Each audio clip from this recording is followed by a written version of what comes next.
The way Pip looks at a door that isn't open yet is the same way she looks at most things. Patient. Focused. Not threatening, exactly, more like she's already done the math and is just waiting for the rest of the room to catch up. I've had her since she was 9 weeks old. My daughter drove her up from a farm outside Landrindod Wells in the back of a borrowed van with a blanket and a chewed-up rubber ring, and she handed that pup to me in my front yard and said, "She's going to run you ragged." My daughter was not wrong about that. Border Collies are not an idle breed. They are not content to sit at your feet by the fire, the way a Labrador is content or a Retriever is content. They have work to do and they will find it whether you assign it or not. The work is not optional for them. It is not a preference. It is what they are, down in the architecture. At 9 weeks, Pip herded the kitchen chairs. She moved each one incrementally over the course of about 3 days until they were arranged in a rough semicircle around the legs of the table. I didn't notice it happening. I came in from the yard one evening and stood there looking at the kitchen and thought, "That's odd," and then I looked at Pip, who was sitting in the center of the semicircle looking satisfied, and I understood that I had a particular kind of dog. At 14 months, she went afield training. 2 weeks on a working farm in the hill country with a trainer named Ewan who had been working border collies for 35 years and had the kind of opinions about dogs that can only be developed by spending most of a lifetime with them. He called me at the end of the 2nd week. "She's not like the others," he said. I asked him what he meant. "Most of them you train them to the commands. They learn where the pressure should go and they apply it. Good dogs, reliable, that's what you want in a working dog, mostly reliability." He paused. "This one thinks. She reads the situation first.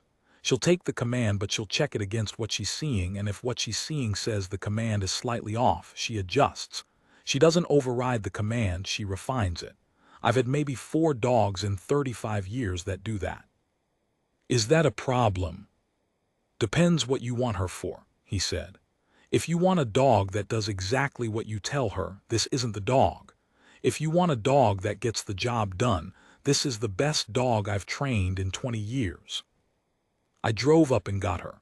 She was in the yard with the other dogs when I arrived, and when she saw me she didn't come running, that's not Pip's style. She came toward me at a deliberate walk, checked my hands and my face, and then sat in front of me and looked up with an expression that I can only describe as professional acknowledgement. She knew who I was. She knew I was there to take her to the farm. She was ready. Ewan stood beside me, and we both looked at her. "She already thinks of you as the stock," he said, "but she also thinks of you as the farmer, both at once. That's unusual." I didn't know exactly what he meant then. I do now. The farm is about 800 acres leased, on the eastern edge of the Havath system's agricultural belt. Mixed operation, cattle and arable mostly. The soil is good, and the weather is manageable by the standards of the region, and the infrastructure was put in by the previous leaseholder in decent condition, though the water pump has never been reliable, and there is a section of the west fence that I have repaired 17 times and intend to repair a 18th time next spring. I have been running it for 11 years. For 7 of those 11 years I have had Pip. Pip does what border collies are supposed to do. She moves cattle. She reads the herd, reads the space, identifies where they want to go and where I need them to end up, and moves herself into position to make the path they want the path I've chosen. She's efficient. She doesn't waste steps. She doesn't panic the animals or drive them fast. She understands that a calm herd is easier to manage than a frightened one, and she works accordingly, quiet, patient, precise. She also does things border collies are not specifically supposed to do. She sorts before I tell her to sort. She'll look at the herd on a morning and I'll see her head tilt, that small assessing tilt, and by the time I've checked the manifest she's already divided out the animals I was going to call for. Not always right, she's wrong maybe 10% of the time, and when she's wrong she knows it and adjusts without drama. But she's right 90% of the time, and she's right before I've said anything, which means she's reading something I'm reading and reaching the conclusion faster. She also reads me. Ewan warned me about this. She reads my posture, my movement, the small adjustments in how I walk and how I hold my hands and how I look at the field in the morning, and she uses that information alongside everything else she's reading. There have been mornings when I've come out of the house in a fog, thinking about something other than the work, and Pip has been at my heel for 200 meters before I've registered she was there. And in those 200 meters, she has already oriented herself to the part of the field that needs attention. She knows, that's the simplest way to put it. She always knows. I told that story, the story about Pip and the delivery van, to my supply route contact at the Aldous Waypoint Transit office about 3 months before any of this. I told it because I was filling time, and he seemed like a man who appreciated a story, and I didn't think it would matter. The delivery van incident is worth explaining. A seed supplier uses a transit vehicle about twice my cargo weight for deliveries. Big, diesel hydrogen, slow to back. And the driver is a careful man, but the gate approach to my place has an awkward angle that catches even careful drivers. He'd come into the approach slightly wrong and couldn't figure the reverse, and he'd been sitting in the gate for about 12 minutes, getting progressively more frustrated when Pip, who had been watching all of this from the fence post, got down and walked out. She didn't bark at the van, she didn't chase it. She positioned herself at the left corner of the approach, just inside the driver's sight line, and she stayed there. Then she moved a step, then another. Small, patient lateral steps, each one suggesting through her body angle what a corrected approach might look like. The driver, without fully understanding why, began to mirror her. He reversed along the line she was suggesting, which was the line that cleared the gate angle, and the van came through cleanly. When I told this story at the waypoint, I framed it as a story about a particular kind of dog. A smart dog. A funny story about a dog that was maybe smarter than the driver. I didn't think of it as a behavioral report. I didn't think of it as the kind of information that gets filed somewhere. I was wrong about that. 3 months later, Compliance Assessor Yeneth arrived in my processing corridor with 2 officers, a reader and Protocol 87 of the Interspecies Fauna Registration and Containment Compact. Aldous Waypoint is an orbital transfer station, 300 meters long, more or less, sitting in a low transfer orbit about 40,000 kilometers above the 3rd planet in the Havith system. It is not impressive from the outside. From the inside it looks like a long, poorly lit warehouse with docking seals, a commissary that sells 6 kinds of the same protein bar, and nothing else you want to eat, and a staff of 12 who have collectively decided that the best way to handle the constant flow of civilian and commercial traffic through their station is to process it as quickly as possible and have as little to do with it as anyone can reasonably manage. I like Aldous Waypoint, it suits me. I run my cargo twice monthly standard cycle. I had a full load that day, certified organic barley malt and about 1,400 kilograms of processed feed block, and the manifest was clean and the clearance was routine, and I had Pip on the regulation leash, because the waypoint requires animals in transit zones to be restrained. She doesn't need the leash, but rules are rules, and I'm not the sort of man who argues with a posted sign on principle when compliance costs me nothing. We'd cleared the cargo documentation, and I was waiting at the secondary inspection window for the weight certificate when they came in. 3 of them, Vethrani Containment Authority. I recognized the designation from the shoulder markings, a circular emblem in dark copper and pale gray, with a stylized classification glyph I'd been told once meant registry and return. The Vethrani are a mid-sized bureaucratic arm of the Havith system's interspecies administrative structure. They handle the paperwork side of things, as far as I've ever been able to determine. Classification disputes, registry corrections, fauna status reviews, the kind of enforcement work that consists primarily of forms, protocols, and the confident application of institutional authority to problems they've been trained to regard as already solved.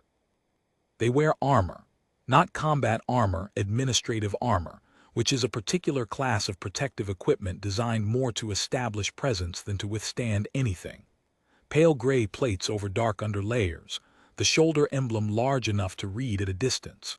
The lead officer was female, or the closest Vethrani equivalent, which I've been told maps closely enough to use the pronoun without causing offense.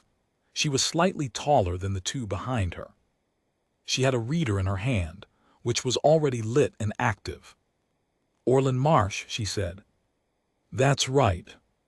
I am Compliance Assessor Yeneth, Vethrani Registry Enforcement. I am here under Protocol 87 of the Interspecies Fauna Registration and Containment Compact, Detention Provision, with a secondary filing under the Apex Fauna Screening Addendum." She held up the reader so I could see the document reference number. "Your animal has been flagged for formal taxonomic assessment. A behavioral report was submitted by a registered observer under Article 14 of the Registry Protocols, and a formal screening order has been issued." I looked down at Pip. Pip was sitting on my left boot.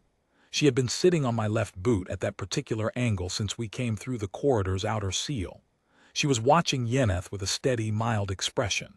If you've spent time around border collies, you will recognize this expression. It looks like calm. It is calm.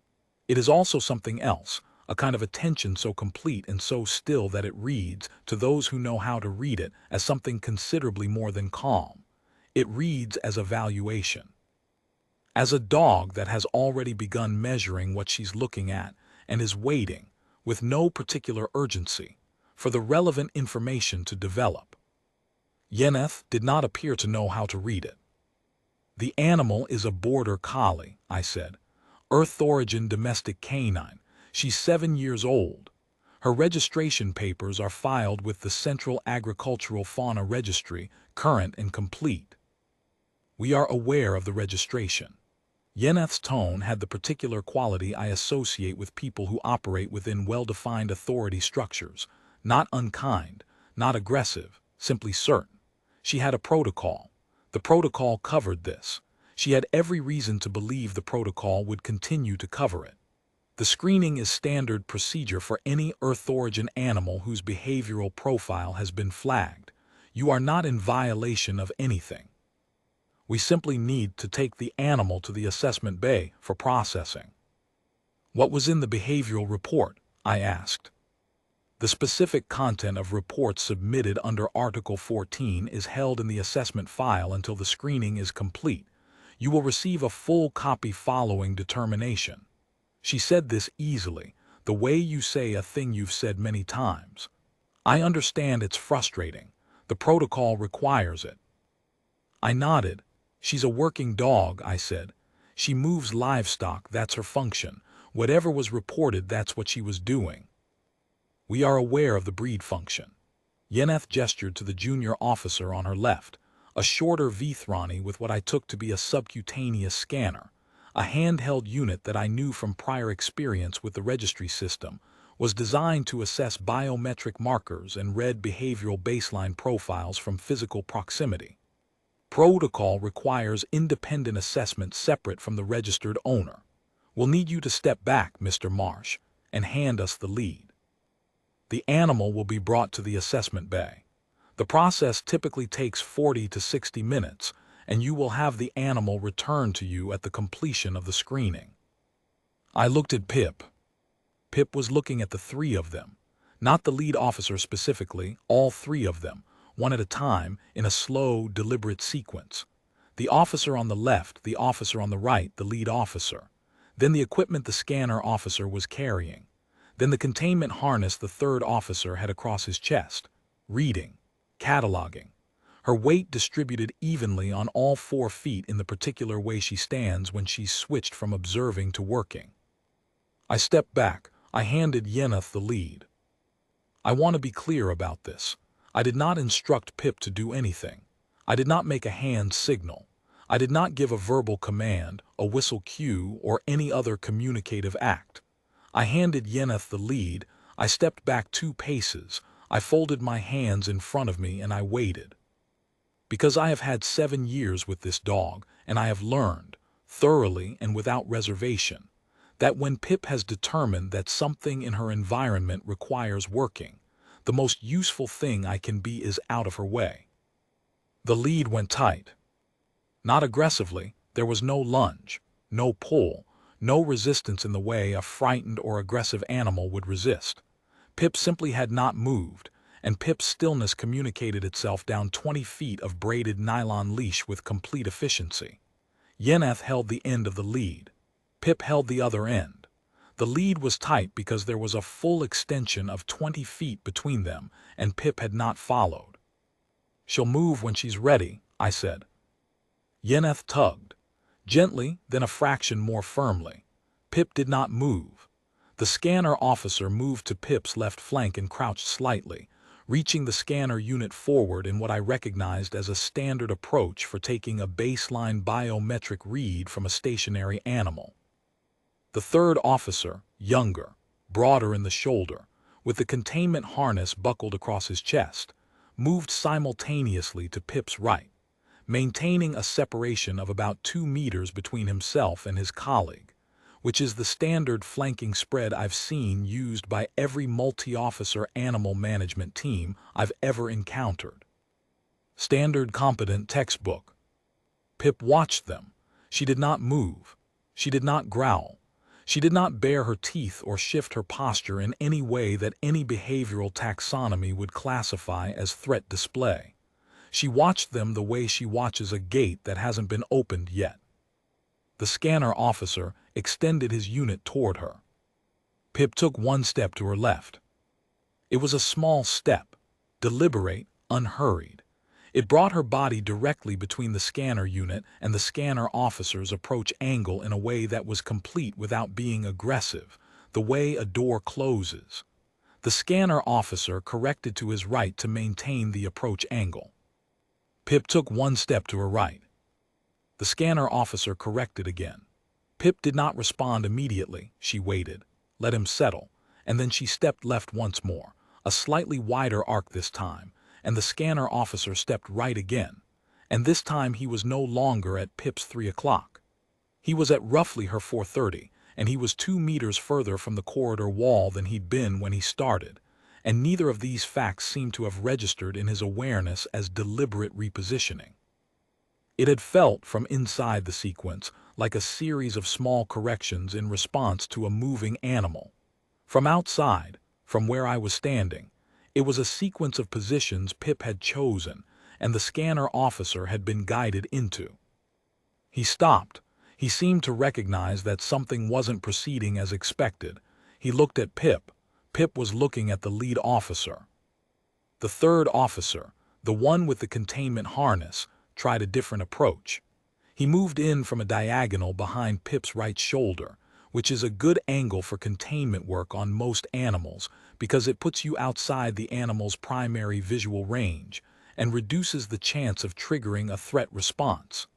On most animals, Pip does not have a reduced visual range behind her right shoulder.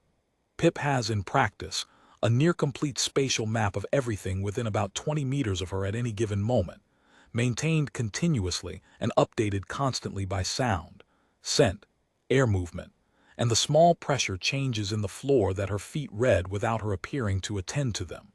She has been farming for 5 years. She has not been surprised by anything in her working environment since she was about 2. She tracked him through the arc of his approach, weight shifting in increments so small they would not have read on a behavioral scanner as directed movement. And when he committed to his angle, she had already adjusted her position so that the space he was moving into was not the space he'd planned to occupy. He ended up beside the scanner officer. Roughly parallel, both of them about 2.5 meters further from Pip than they'd intended to be and significantly further to the right than their starting positions, with the corridor wall now at an uncomfortable distance behind them. Yennefer had watched all of this. She still held the end of the lead. At some point, I can't identify it precisely because I was watching Pip, which is always the correct thing to watch. At some point during the repositioning of her 2 officers, Yennefer had taken a step and a half to her right. She was now standing in what would have been a natural endpoint if she had been one of the livestock in my lower pasture. She did not appear to have noticed this. She looked at her two officers. She looked at Pip. She looked at the distance between where her officers were and where they'd started. "This is interference with a registry enforcement action," she said. "I'm standing over here," I said, both hands visible. A pause. "You commanded the animal." "I didn't." A signal then, something nonverbal. I stepped back and folded my hands. "I haven't spoken to her since I handed you the lead." Yennefer looked at Pip for a long time. Pip was sitting. She had been sitting for most of this. She had done all of the repositioning from a sit, or from the brief transitions through a standing walk required to move between positions, and she had returned to sitting each time with the air of an animal that has completed a unit of work and is waiting to see if more is required. "Mr. Marsh," Yennefer said with careful precision, "I need you to issue a verbal compliance command to the animal." "She doesn't have a compliance command," I said. "She's not that kind of trained." Every registered domestic animal is required under the compact to be capable of responding to at least 2 owner-issued control commands. Your registration file lists the commands here, and wait.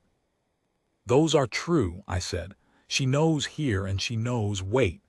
She also knows about 40 field commands for various working situations. Compliance isn't one of them. When she decides the field is settled, she stops working. There isn't a command for that. She makes that call." Yennefer looked at me with an expression I am not equipped to fully read across species lines, but which communicated, as clearly as any expression I've seen on a human face, that she was encountering something her protocol did not cover.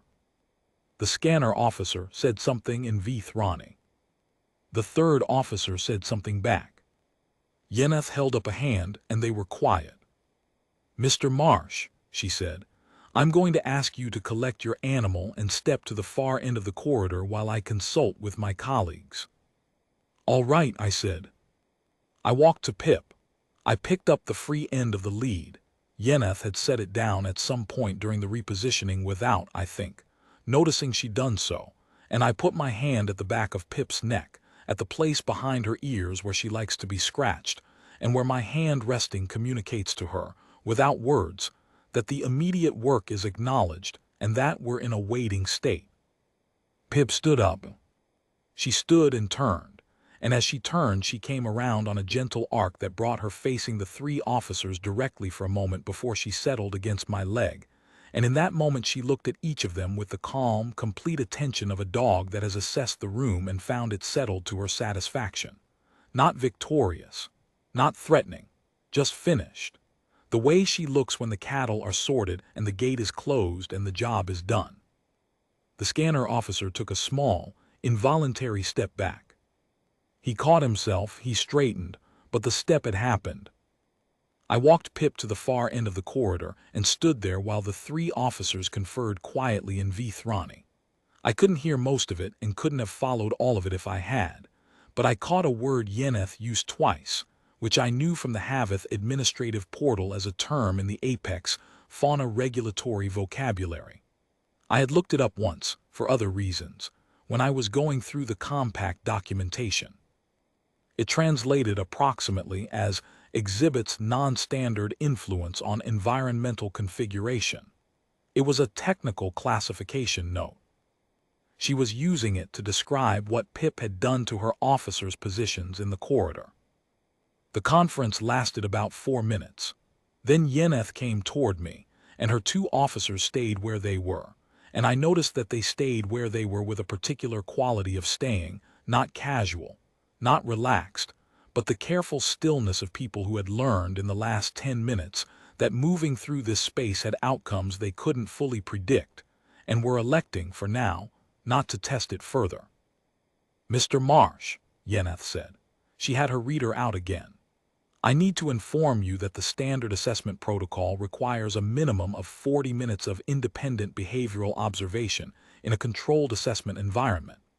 Based on what I have observed in this corridor, I am exercising my discretionary authority under Section 12 of Protocol 87 to suspend the independent observation requirement pending consultation with the Senior Registry Division. How long does that take? I asked. The consultation is opened within 72 hours. A determination is typically issued within 60 days. And in the meantime, the animal remains under the registered owner's care with standard certification requirements in force. No restrictions are placed on your movement or operations. She paused. The assessment file will remain open. That sounds like a lot of words for something, I said. Yennefer looked at me with the expression I was beginning to associate with her, which was the expression of a person who suspects they are being observed correctly and is not certain how to feel about that. It is, she said. I told her I appreciated the clarity. I gave her my contact details confirmed. I acknowledged receipt of the assessment notification. She turned to leave, then she stopped.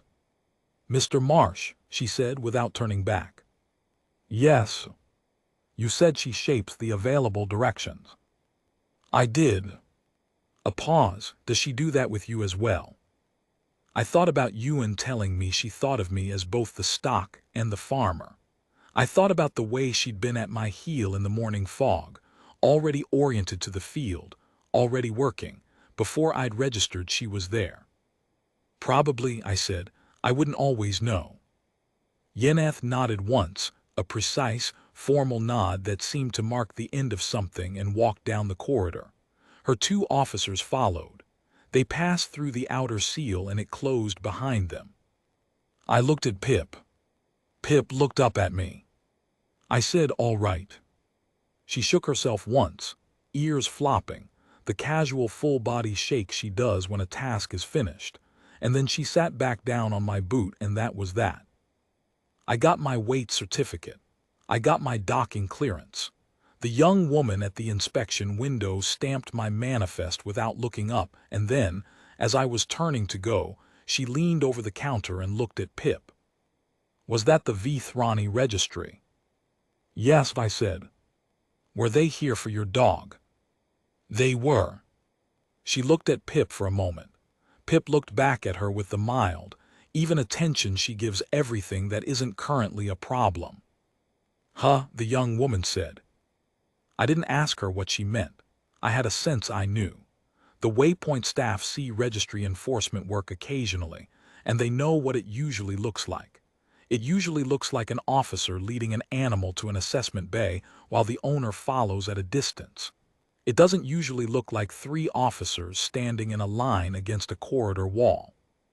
I got my protein bar and sat in the commissary with Pip under the bench, and she slept with her chin on my boot, and we went home. The 60-day determination did not arrive in 60 days. At the 93-day mark, I received a brief formal notification that the assessment file had been transferred to the Senior Registry Division for specialist review, and that I should not consider the absence of a classification to indicate any finding of compliance failure on my part or on the part of the registered animal. I have kept that letter. It has a particular quality I value in official correspondence, which is that it says less than it knows. I spent some time in the weeks following going through the Vethrani Apex Fauna Screening Addendum. It's a public document, available through the Haveth Interspecies Administrative Portal, translated imperfectly but adequately.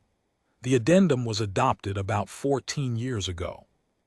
Following what the preamble calls the formal recognition of certain Earth origin fauna classes as presenting non-trivial environmental influence potential in multi-species transit zones. The screening process places animals into one of 6 classification tiers. Tier 1 through Tier 5 represent escalating designations of what the document calls environmental influence capacity, with Tier 5 reserved for animals requiring formal mitigation protocols in shared environments. Tier 6 has its own section. The Tier 6 section says, animals whose environmental influence capacity exceeds reliable assessment by available methodology. Tier 6 designations are subject to mandatory senior registry review, are not subject to standard mitigation protocols, and require documentation of encountered influence events for the purpose of methodology development. At the bottom of the Tier 6 section in smaller text, designation frequency, rare. See attached registry for historical Tier 6 assessments. I looked up the attached registry, 43 animals, 11 of them Earth origin. Pip is not on the list yet. The file is still open. About 6 weeks after the corridor incident, I received a call from a Haveth administrative research officer, whose name I could not pronounce, and who introduced herself as a specialist in Earth origin behavioral ecology. She asked if she could ask me some questions about Pip. I said yes. She asked how long I'd had the dog, how she'd been trained, what her typical working environment was, what her behavioral range looked like in novel environments, whether she'd had any prior contact with non-Earth species before the waypoint encounter. I answered everything honestly and simply, without elaboration. At the end of the questions, there was a pause. "Mr. Marsh," she said, "I want to be transparent with you. The standard assessment process was designed with the expectation that a given animal would demonstrate a dominant behavioral mode that could be classified on a known scale: approach behavior, avoidance behavior, threat display, passive submission. Each of these maps to a tier within the existing framework." "All right," I said. "Your animal doesn't appear to operate in any of these modes." "She herds," I said. "Yes." A pause. "In the existing taxonomy, there is no herding category. The behavioral modes I described were developed based on Earth origin animal assessments conducted about 20 years ago. The animals assessed were primarily high-drive working breeds, German Shepherds, Belgian Malinois, a number of livestock guardian species. The taxonomy classified their primary behavioral mode as approach behavior, secondary, meaning high-drive animals that move towards subjects with elevated energy output. The classification fit their mechanics well enough. "It doesn't fit Pip's mechanics," I said. "No," she said, "it doesn't. Those dogs push. Your dog doesn't push. Your dog shapes the available directions," which is a phrase from the interview notes your transit contact filed after your conversation at the waypoint. I believe you used it when explaining what she does with your cattle. We've used it internally. It's the most accurate description we've found. I asked what she needed from me. She said she'd like to come to the farm. She arrived in the 3rd week of the month, early morning, with a recording kit and a data tablet, and a spatial analysis platform mounted on a small hovering unit that she positioned at various points around my lower pasture over the course of the morning. She was a small person, dark-coated, with the careful economy of movement I've noticed in people who spend a lot of time observing things, a kind of professional stillness. She introduced herself, checked that I understood the scope of what she was doing, and then sat on the fence rail for about an hour and watched Pip work the yearlings without speaking a word. I sorted cattle in the ordinary way I sort cattle. Pip read the morning and moved accordingly. The researcher watched. After about 90 minutes, she came down off the rail and followed us through 2 more field sections, and I noticed that she was running the spatial analysis unit continuously, tracking Pip's position and the cattle's positions and the angles between them. She was also, I noticed, tracking her own position. Or rather, the spatial unit was tracking her position as well, which struck me as methodologically careful in a way I respected. At the end of 4 hours, she sat on the fence rail again, and Pip came over. Pip smelled the researcher's boots thoroughly, her standard protocol for any unfamiliar person in the field, a complete olfactory inventory, and then sat beside her in the mild, companionable way Pip sits beside anyone she's assessed as not requiring further attention. The researcher looked down at Pip for a while. "In our behavioral taxonomy," she said, "there are 114 classified modes for domesticated companion and working animals. I have been working in this field for 19 years. She paused. I have never seen an animal operate by identifying and then systematically eliminating the paths she doesn't want other things to take. That's hurting, I said. I know, she said. I understand that now. The difficulty is our threat assessment models assume a classified behavioral mode is what we're measuring, a thing the animal does. Your dog's behavior is different. What your dog does is not a thing she does. It is a thing she makes impossible for other things to not do. She shapes the available directions, I said. Exactly. The researcher looked at her tablet. Our spatial analysis confirmed something that I suspected from the assessor's report but wanted to see for myself. When your dog is working a group of animals or any group of moving subjects, she does not move toward a target. She never directly approaches. She positions herself relative to the available pathways. She identifies the path she wants the subjects to take, and she closes off every other path, not forcibly. Not through intimidation or a threat display. She simply makes herself a boundary. Then she makes herself another boundary.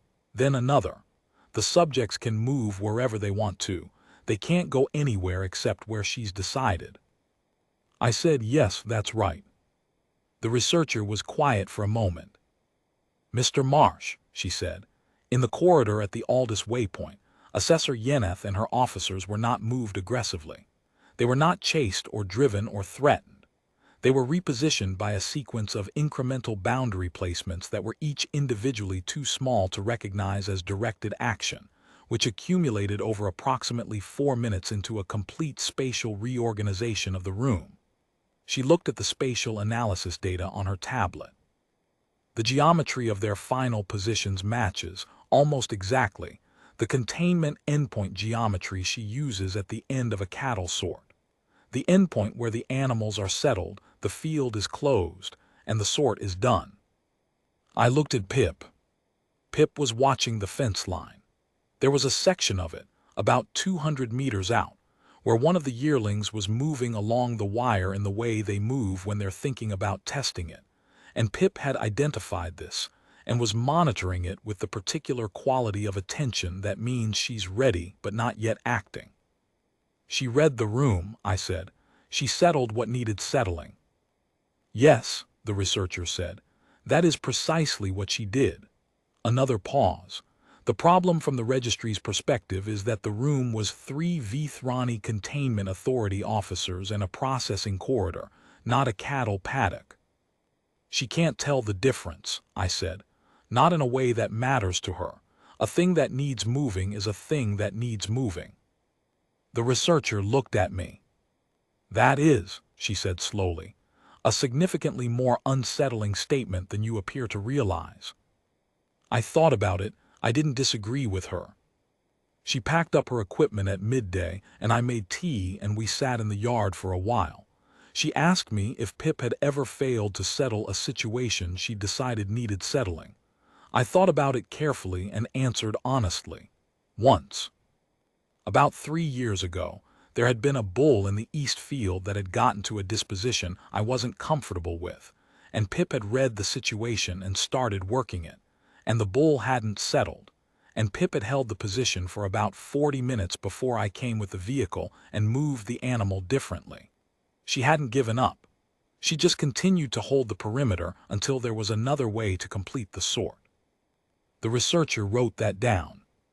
What happened to the bull? She asked. I sold him, I said. He wasn't working out as a field animal. And Pip? She watched him load onto the truck, I said. Then she went and sorted the rest of the field. The researcher closed her tablet. We're building a new category, she said. I heard that, I said. What will you call it? We haven't decided. The working title in the review is Environmental Configuration Modification, Passive Methodology. She paused. It's accurate but not elegant. She reads the space and then works it, I said. That's the whole of it. The researcher looked out at the field. Pip was making a slow circuit of the fence perimeter, her end-of-work patrol, the round she does when everything is settled, and she's making sure it stays that way. The question the senior registry is trying to answer, the researcher said, is what tier that represents.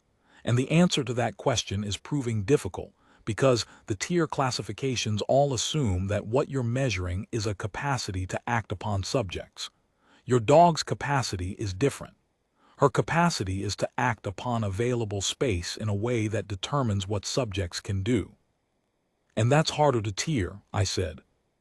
It's harder to tier because it doesn't have a ceiling we can assess, she said. Drive-based behavior has limits. An animal gets tired, gets overstimulated, loses focus. Spatial methodology based on reading and shaping an environment. She paused. In theory, the only limitation is the complexity of the space and the number of subjects, and your dog's assessment speed appears to be. She trailed off. She's quick, I said. Extraordinarily, the researcher said. Yes. She left before noon. I went back to work. Pip sorted 2 more sections of cattle and dealt with a situation in the east field involving a loose gate and 4 yearlings who'd found it. And she had the gate closed and the animals contained in about 6 minutes without any input from me, because I was on the other side of the farm and she handled it independently. And when I came to check on the sound of it, the gate was closed and the yearlings were in the correct field, and Pip was sitting by the latch watching me walk over. She already knew I'd been too far away to help. She'd assessed the space, done the work, and settled the outcome, as always. The senior registry review is ongoing. I check the status about once a month, which is about as much attention as I can allocate to it while running the farm. The status has been the same for 4 months. Under specialist review, no determination issued. File active. I received 2 months ago a copy of Assessor Yenath's Supplemental Incident Report. It is a thorough document. It describes, in the careful language of administrative enforcement, the events in the corridor at Aldous Waypoint. It describes Pip's behavioral sequence in terms that are neutral and professional, and which, if you know how to read them, convey the particular quality of a report written by someone who is being very precise about what they observed precisely, because what they observed does not map to any category they expected to be writing about. The final classification field reads, UNPROCSSABLE, refer Senior Registry. There is a note appended to the field, initialed by Yenath. Environmental configuration modification observed. Passive methodology, high efficiency. No threat display. No aggression. No commands detected from registered owner. Subjects repositioned to containment endpoint geometry without apparent subject awareness of repositioning process. Recommend specialist review of breed classification for Canis lupus familiaris, herding subspecies. High function working line under the existing tier framework. Recommend specialist review of breed classification. I have thought about that phrase.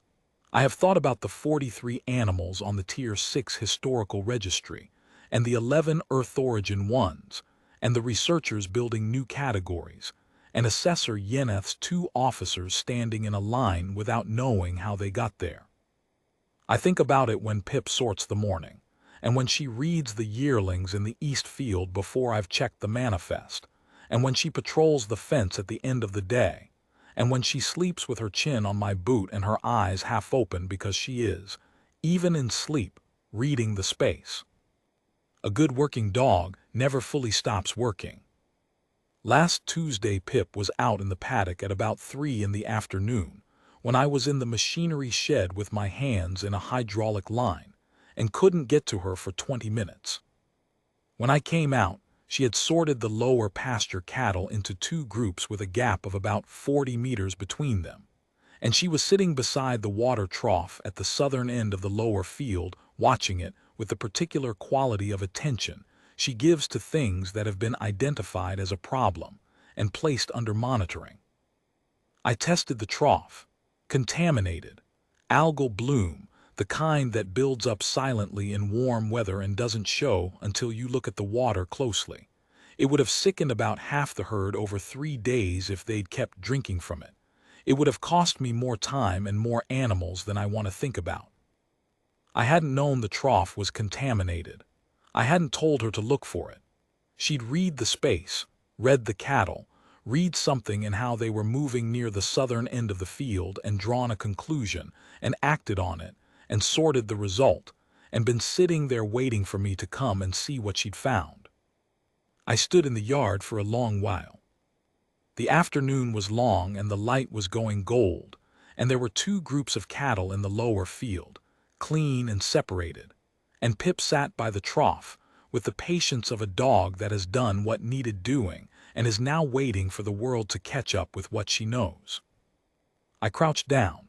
I gave her the scratch behind the ears that she doesn't show she likes but always leans into.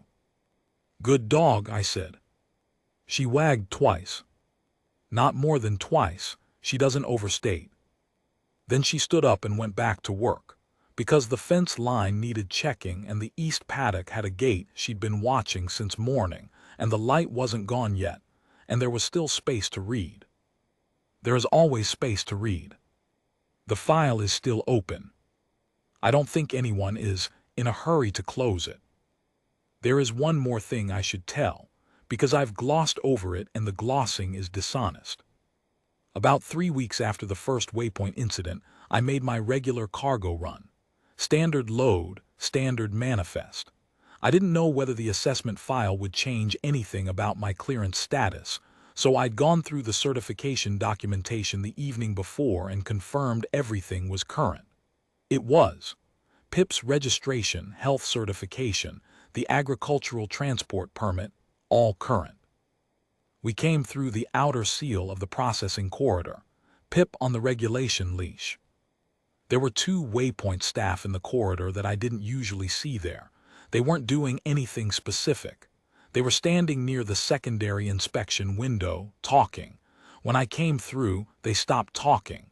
One of them looked at Pip. The other one looked at the far end of the corridor. I went to the secondary inspection window and checked in. The inspection clerk, a different person from the usual one, someone I hadn't dealt with before, processed my documentation without speaking much. At one point he looked down at Pip and then looked back at his screen, and I could not quite read his expression. I got my weight certificate. I got my docking clearance. As I was leaving, one of the 2 staff from the corridor fell into step beside me, not quite next to me, a little behind. He was a Haveth system human, maybe 40, with the particular air of someone who has been thinking about asking something for a while. "She the one that was here with the registry?" he said. "Yes," I said. He looked at Pip. Pip was walking at my left heel, watching the corridor ahead. "You know they filed an enhanced environmental notation on this docking bay," he said, "after that day." "What does that mean?" I asked. "Means the bay has a flag in the system. Multi-species processing environments with a notation on file require certain additional protocols when specific asset categories are in transit through them." He paused. "The specific asset category that triggered the notation on this bay is Earth origin fauna, behavioral classification pending, tier designation open." I let that settle. "That's Pip," I said. "That's your dog, yes.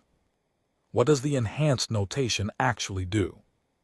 "Practically," he looked ahead, "it means the next time someone from the Vethrani registry or any equivalent authority tries to open a containment action against a listed animal in this bay, the system requires them to file an advance notification 24 hours prior and get a co-signature from the senior waypoint administrator." He paused again. "The administrator has to be physically present for any containment attempt involving a tier unknown Earth origin fauna with a pending behavioral classification." I thought about the corridor. I thought about 3 officers and a lead and 20 feet of braided nylon. "Who filed the notation?" I asked. "Assessor Yenath," he said, "on her own authority. She submitted it on the day she filed the supplemental report." I walked the rest of the corridor to the docking seal without saying anything. I've thought about that since. Assessor Yenath had come to the waypoint with her protocol and her certainty and her 2 officers, and what had happened in that corridor had not, in any meaningful sense, harmed her or her team. They had been repositioned. That was all. They had been moved gently and without aggression into a configuration they hadn't chosen, and then the dog had sat on my boot and the situation had ended. And Assessor Yeneth had gone back to her office and filed a supplemental incident report describing what she'd observed with careful precision, and had appended to that report a formal notation on the docking bay that would, in practice, make it significantly more difficult to mount a standard containment action against Pip in that location in the future. She had done this on her own authority, without being required to, without a supervisor directing it. It told me something about Assessor Yeneth that I hadn't expected. She was, under the protocol and the administrative armor and the certainty she'd walked in with, a person who paid attention to what she saw and drew conclusions from it. She had walked into that corridor expecting to process a domestic animal. She had walked out of it having observed something that didn't fit any of her categories. And she had, rather than dismissing it or filing it away or treating it as an anomaly to be resolved later, acted on it immediately and precisely in the way that her authority allowed. She had read the situation. She had shaped the available response. I don't know if she'd recognize that parallel. I hope someday I get to find out.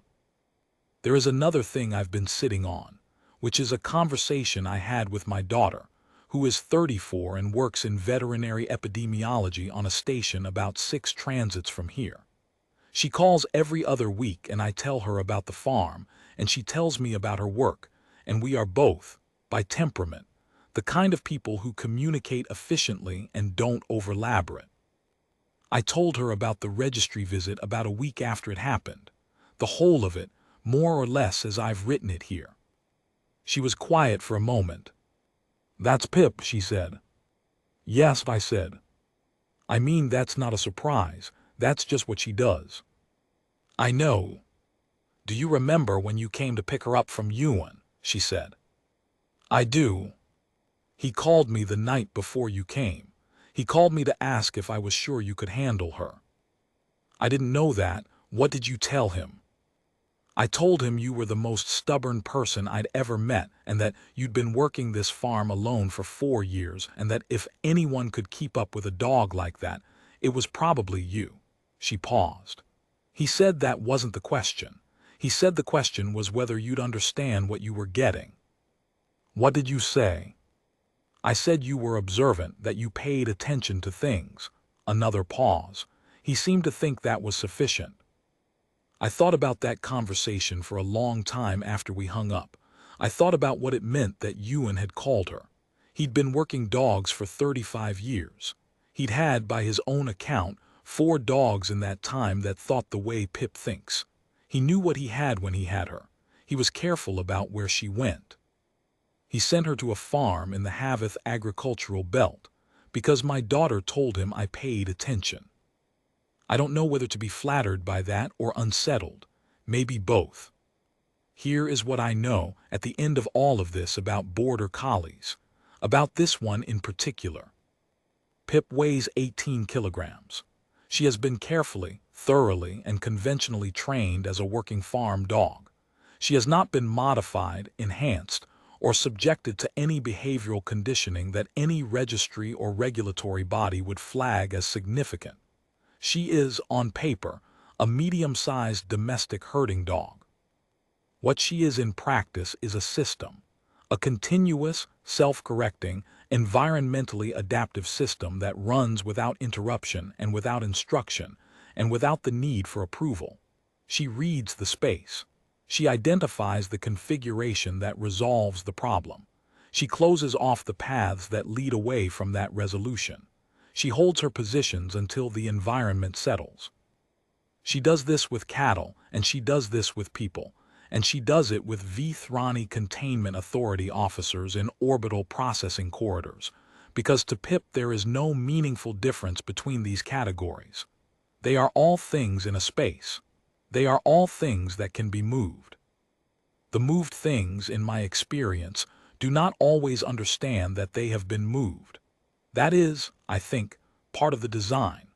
A border collie that telegraphed her intentions would be a border collie that failed to move her stock, because stock that understands it is being directed resists being directed. The genius of the methodology, if genius is the right word for something so deeply biological it predates training, predates domestication even, running in the breed's architecture from centuries of selection, is that it operates below the level of awareness of the thing it's operating on. The cattle go where Pip wants them. They believe they went there because they wanted to. The Vethrani officers ended up against the corridor wall. They believed they drifted there because of their own movement decisions. The delivery van driver backed out of the gate along the correct line and pulled up the approach with the angle cleared. He thought he'd figured it out himself. I have wondered, sitting on the fence rail in the evenings watching Pip work, how often this has happened to me. Ewan said she thinks of me as the stock and the farmer both. My daughter said I was observant and that I paid attention. These are both true, but observation and attention are not the same as immunity. There was a morning last autumn when I woke up earlier than usual.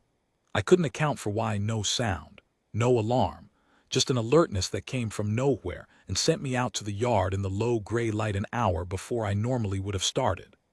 I went out to the east field, for no reason I could name at the time, and found that the section of west fence I have repaired 17 times had given way overnight, and about 30 animals had drifted into the neighboring lease's winter crop.